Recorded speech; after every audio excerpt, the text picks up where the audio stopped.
Hello students, I am here again with the new chapter number 4. The name of the chapter is linear equation in two variable. आज हम इस chapter का क्या introduction करेंगे। सबसे पहले तो तुम्हें इक्वेशन पता होना चाहिए कि इक्वेशन क्या होती है।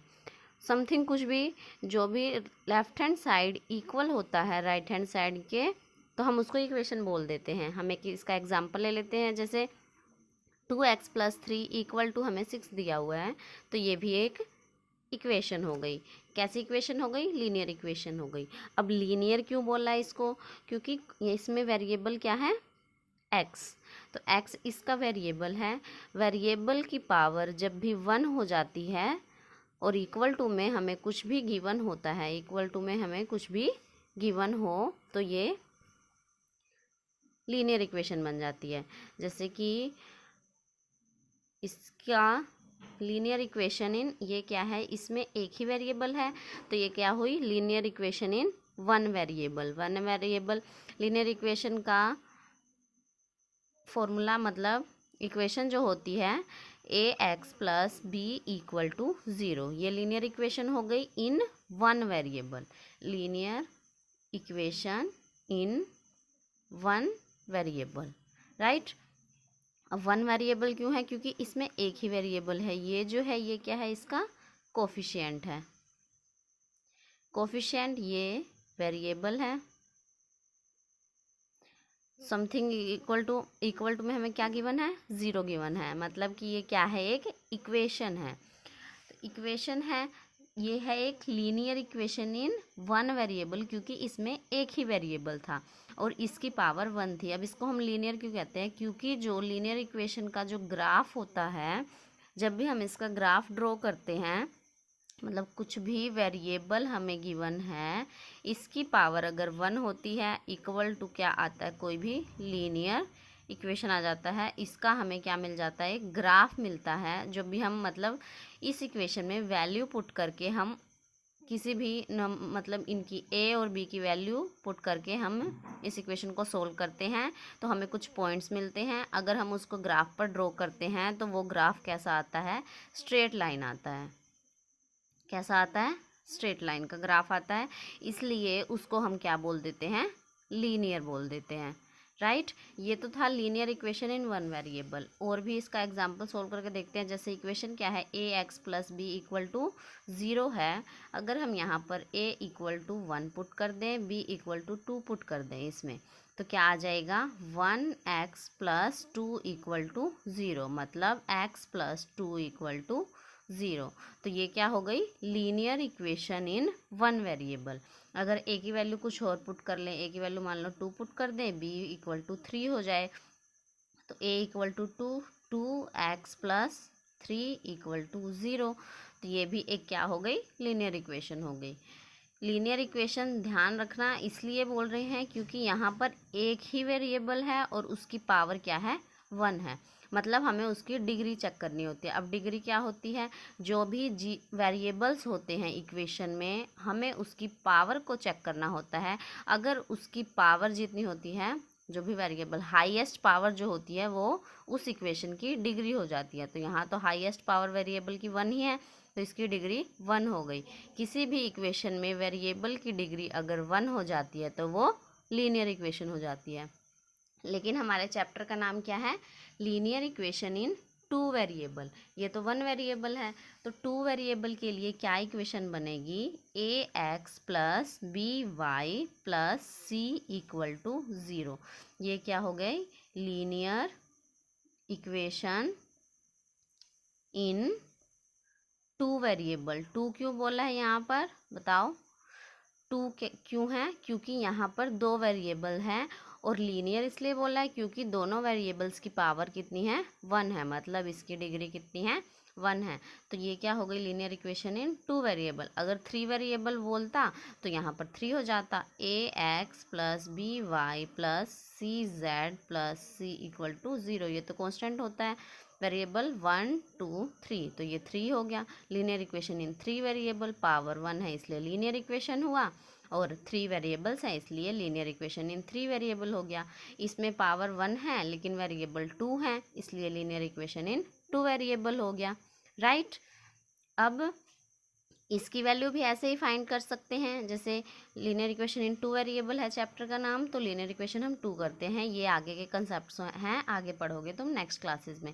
अब a x plus b y plus c equal to 0 है, तो यहाँ भी ए की वैल्यू 1 पुट कर दो, बी की वैल्यू 2 पुट कर दो। एक चीज़ और ध्यान रखना, जो linear equation in one variable है, जो ये इक्वेशन बताई है a x plus b equal to 0, यहाँ पर ए नॉट इक्वल टू 0 होना चाहिए। अगर ए ही 0 हो गया तो इसमें वेरिएबल बचेगा ही नहीं, अगर वेरिएबल ही नहीं होगा तो लीनियर इक्वेशन कैसे होगा। इसलिए यहाँ पर ए नॉट इक्वल टू 0 होना चाहिए। इसमें भी हमें चीज़ ध्यान रखनी है कि यहाँ पर ए बी बोथ एक साथ 0 नहीं होने चाहिए, नॉट इक्वल टू 0। अलग अलग तो हो सकते हैं लेकिन एक साथ दोनों 0 नहीं होने चाहिए, क्योंकि एक साथ अगर दोनों 0 हो गए तो यहाँ पर कोई वेरिएबल ही नहीं बचेगा, सिर्फ कांस्टेंट होगा, तो ये लीनियर इक्वेशन ही नहीं रहेगी। तो ये चीज़ ध्यान रखना।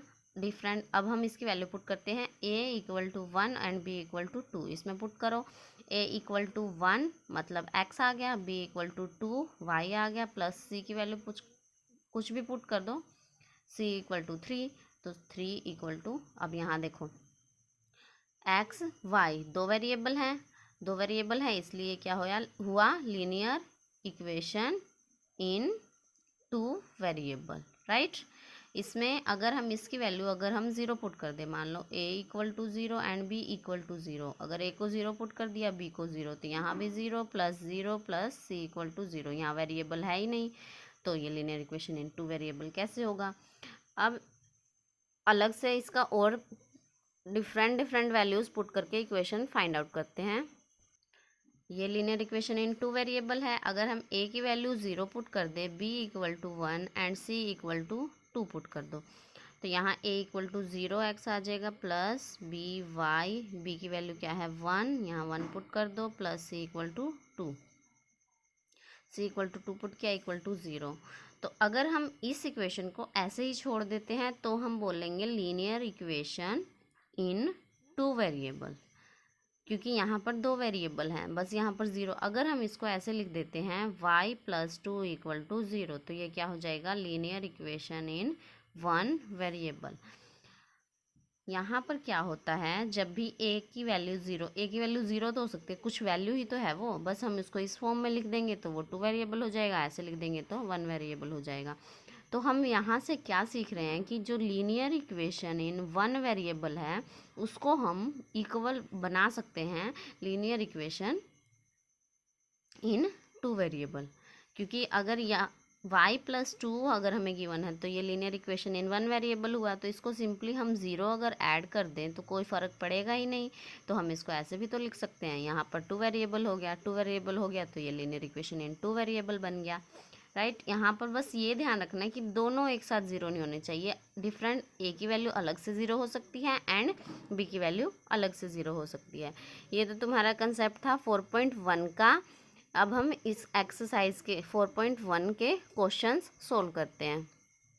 4.1 का फर्स्ट क्वेश्चन है, the value of a notebook is twice the cost of a pen. एक नोटबुक की वैल्यू जो है इक्वल है, ट्वाइस मीन्स डबल हो जाती है, किसकी डबल हो जाती है, कॉस्ट ऑफ पेन के डबल हो जाती है, जो मतलब पेन का कॉस्ट है उसका अगर हम डबल कर दें तो इक्वल आ जाता है नोटबुक का। जैसे मान लो एक पेन अगर हम 5 रुपीज़ में ख़रीदते हैं तो नोटबुक कितने रुपए की आएगी, पेन कितना है 5 रुपीज़ का, पेन है 5 रुपीज़ का, नोटबुक इसने बोला है ट्वाइस, तो ट्वाइस मतलब 2 से मल्टीप्लाई, तो अब नोटबुक कितने की आएगी 10 रुपीज़ की, राइट। ऐसे इसको सोल्व करेंगे। यहाँ पर हमें वैल्यू नहीं गिवन है तो हमने क्या किया, let the cost of notebook की कॉस्ट हमने क्या मान ली ₹x, कॉस्ट है तो रुपीज़ में ही आएगी इसलिए हमने ₹x मानी है। अब कॉस्ट ऑफ पेन, तो कॉस्ट ऑफ पेन हमने क्या मान लिया ₹y, तो कॉस्ट ऑफ क्वेश्चन के अकॉर्डिंग हमें क्या गिवन है, according to question cost of notebook, value of notebook या फिर cost of notebook equal to twice है, तो मतलब 2 से मल्टीप्लाई, किसका ट्वाइस है, कॉस्ट ऑफ पेन का, तो क्या आ जाएगा 2 multiply cost of pen, cost of notebook की कॉस्ट हमने क्या मानी है x और पेन की कॉस्ट क्या है y, तो 2 as it is x equal to 2y, तो यहाँ क्या आ गया, x इक्वल टू 2y। लेकिन लीनियर इक्वेशन कैसी फॉर्म का होता है, 2 वेरिएबल में ax plus by equal to 0 होता है। तो हमें ऐसी फॉर्म में बनाना पड़ेगा, मतलब इक्वल टू 0 बनाना पड़ेगा। तो हमने इसको क्या किया, यहाँ पॉजिटिव साइन है, इसको हम लेफ्ट हैंड साइड लेके आएंगे तो नेगेटिव हो जाएगा, मतलब x minus 2y equal to 0 हो जाएगा। तो ये हमारी required linear equation in 2 variable हो जाएगी, क्योंकि क्वेश्चन में इसने क्या कहा था, write a linear equation in 2 variable to represent this statement. इस स्टेटमेंट को लीनियर इक्वेशन इन 2 वेरिएबल में रिप्रेजेंट करना है। हो गया, आई होप ये क्वेश्चन समझ आ गया होगा। नेक्स्ट क्वेश्चन करते हैं हम इसे एक्सरसाइज का। Next question is express the following linear equation in the form of ax plus by plus c equal to 0। First question में एक बार ध्यान देना, यहाँ पर जो कांस्टेंट है ये ऐसे होता है ax plus by plus c equal to 0 होता है, लेकिन यहाँ पर c है नहीं, मतलब c की वैल्यू यहाँ क्या है, 0 है। तो c की वैल्यू 0 हो सकती है, बस a एंड b 0 नहीं होना चाहिए, क्योंकि अगर a और b ही 0 हो गया तो 2 वेरिएबल्स में बचेगा ही नहीं, इसलिए यहाँ पर c इक्वल टू 0 है। तो ये फॉर्म हो गई इसकी। Second question, express the following linear equation in the form of ax plus by plus c equal to 0 and indicate the value of a, b and c in each case। जो भी हमें cases नीचे given है उसमें हमें a, b, c की value find out करनी है इस इक्वेशन से कंपेयर करके, क्योंकि एक्सप्रेस द फॉलोइंग इस इक्वेशन में इस इक्वेशन की फॉर्म में लिखना है और a, b एंड c की वैल्यू फाइंड आउट करनी है। फर्स्ट क्वेश्चन देखो, 2x plus 3y equal to 9.35, 5 के ऊपर बार लगा हुआ है, मतलब यहाँ इसकी वैल्यू क्या हो गई, 9.35555 आगे ऐसे ही रिपीट होता रहेगा, इसलिए यहाँ बार लगा हुआ है। तो सबसे पहले तो हमें इस फॉर्म में चेंज करना होगा, बस इक्वल टू 0 आना चाहिए। तो उसके लिए हम क्या करेंगे, जो राइट हैंड साइड है उसको हम लेफ्ट हैंड साइड में लेके जाएंगे। तो हमने क्या किया, 2x plus 3y minus 9.35 plus था, इधर जाएगा तो माइनस इक्वल टू 0। और क्वेश्चन में इसने क्या कहा, find the value of a and b and c, a b c की वैल्यू। तो कंपेयर करेंगे इससे। तो a की वैल्यू देखो x एज इट इज़ है, a की वैल्यू क्या है यहाँ पर 2, b की वैल्यू क्या है यहाँ पर 3। लेकिन यहाँ पर देखो इक्वेशन क्या है, ax plus by plus c है, प्लस है यहाँ पर, तो इसको हम ये भी तो लिख सकते हैं 2x plus 3y plus minus 9.35 equal to 0, ये लिख सकते हैं। अब इसको कंपेयर करो, a की वैल्यू 2, b की वैल्यू 3 एंड c की वैल्यू क्या है यहाँ पर माइनस 9.35 है, राइट। सेकेंड पार्ट करते हैं इसका, x minus y by 5 minus 10 equal to 0। अब यहाँ सिंपली ऐसे भी कर सकते हो, ये इसको किससे कंपेयर करना है, ax plus by plus c equal to 0। अब यहाँ पर a की वैल्यू क्या है 1, b की वैल्यू, अब यहाँ देखो यहाँ पॉजिटिव साइन है लेकिन यहाँ नेगेटिव साइन है, तो सबसे पहले हम इसको पॉजिटिव में चेंज करेंगे। x प्लस हम क्या लिख सकते हैं इसको माइनस 1/5y प्लस माइनस 10, क्योंकि प्लस माइनस तो माइनस ही आएगा। अब इसको कंपेयर करो, a की वैल्यू क्या है यहाँ पर 1, b की वैल्यू क्या है यहाँ पर माइनस 1/5 एंड c की वैल्यू माइनस 10। यहाँ इसके दो, a की वैल्यू 1, b की वैल्यू माइनस 1/5 एंड c की वैल्यू माइनस 10। अगर ऐसे डिनोमिनेटर में है तो इसको सोल्व भी कर सकते हैं हम, दूसरा मेथड है, ये भी इसका आंसर है। दूसरा मेथड करते हैं, यहाँ पर क्या आएगा, हम इसका एलसीएम ले लेंगे तो क्या आ जाएगा 5, एलसीएम लेंगे तो यहाँ 5x आ जाएगा minus y as it is. अब यहाँ देखो डिनोमिनेटर में कुछ नहीं है तो 1/5 को ऊपर मल्टीप्लाई, कितना आ गया 50। तो अब हम इसको क्या लिख देंगे, ये इधर क्रॉस मल्टीप्लाई हो जाएगा, 5x minus y minus 10 5 50 equal to 0, क्योंकि 5 को 0 से मल्टीप्लाई करेंगे तो 0 आएगा। अब इसको कैसी फॉर्म में लिख दो जिससे हमें कंपेयर करना है, plus minus 50 equal to 0।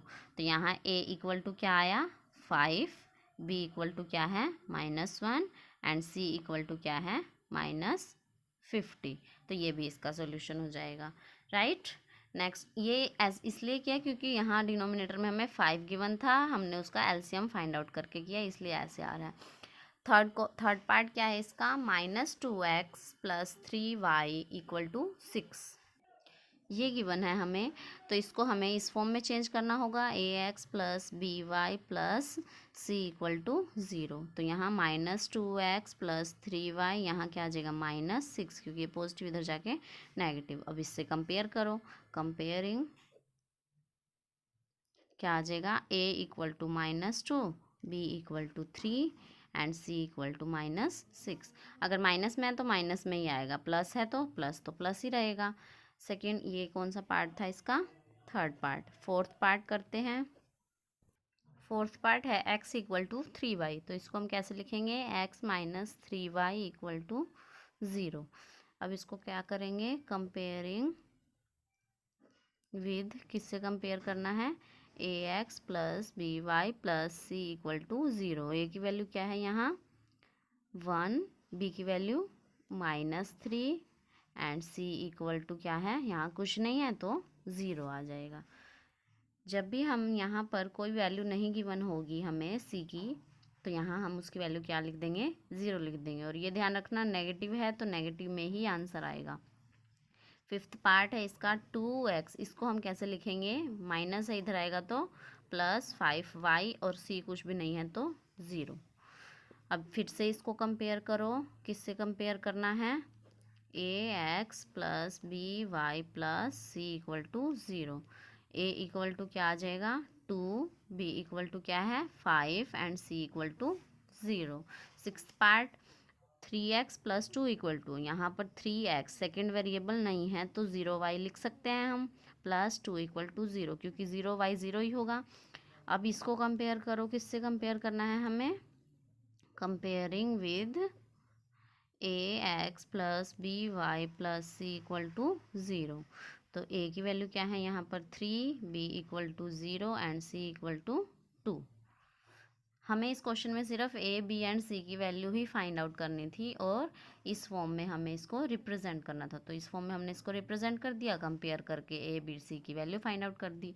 Seventh part देखो, y - 2 = 0 है, तो हम इसको क्या लिखते हैं, y वेरिएबल सेकेंड वेरिएबल तो है यहाँ पर, फर्स्ट वेरिएबल नहीं है, तो हम इसको 0x लिख सकते हैं, प्लस 0 नहीं 1 y - 2 = 0। तो हम इसको कैसे लिखेंगे, 0x + 1y + -2 = 0। तो यहाँ पर फिर से हम इसको कंपेयर करेंगे, कंपेयरिंग विद, किससे कंपेयर करेंगे, ax + by + c = 0। a की वैल्यू क्या है यहाँ 0, b की वैल्यू क्या है यहाँ पर 1 एंड c = -2। लास्ट क्वेश्चन है, लास्ट पार्ट है सेकेंड क्वेश्चन का। तो यहाँ पर 5 = 2x गिवन है, हमें क्या गिवन है, 5 = 2x। तो हम इसको कैसे लिख सकते हैं, या तो इसको इधर ले जाओ या इसको इधर ले जाओ। तो हमें कैसी फॉर्म में रिप्रेजेंट करना है, हम इसको किससे कंपेयर करते हैं, comparing with ax + by + c = 0, इससे कंपेयर करते हैं। तो यहाँ ax पॉजिटिव होता है, तो हम इसको इधर ले जाएंगे तो हमें इजी हो जाएगा, इसलिए हम इसको इधर ले जाते हैं। इसको भी इधर ले ला सकते हैं, कोई दिक्कत नहीं है। तो यहाँ हम क्या करेंगे, 2x, इसको हम इधर लेके गए तो -5 = 0। अब इसको कैसे में रिप्रेजेंट करना है, इस फॉर्म में रिप्रेजेंट करना है, तो हम इसको क्या लिखेंगे, 2x + 0y + -5 = 0। कंपेयर करो इसको, a = क्या आ गया 2, b = क्या आ गया 0 एंड c = क्या आ गया -5। ये हमारा सोल्यूशन हो गया। ये 2 ही क्वेश्चंस थे 4.1 में, तुम्हारी एक्सरसाइज 4.1 कंप्लीट होती है। नेक्स्ट वीडियो में हम 4.2 का इंट्रोडक्शन एंड उसके कुछ क्वेश्चंस सोल्व करेंगे। Thank you students.